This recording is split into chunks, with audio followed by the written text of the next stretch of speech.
Buenas! Ayan mga kamaster. Ano mo siguro? Dito tayo magre-repair ng refrigerator.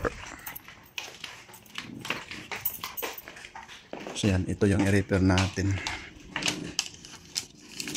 Dito yung pangalan.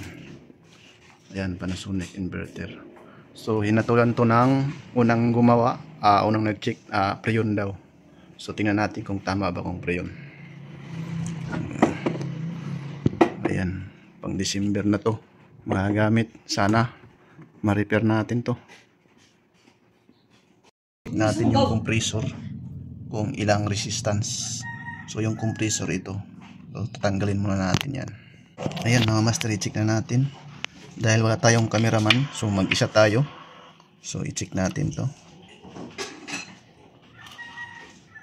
Ayan, may nakuha tayo na 13.1. So dito naman sa gray at sa black 13.1.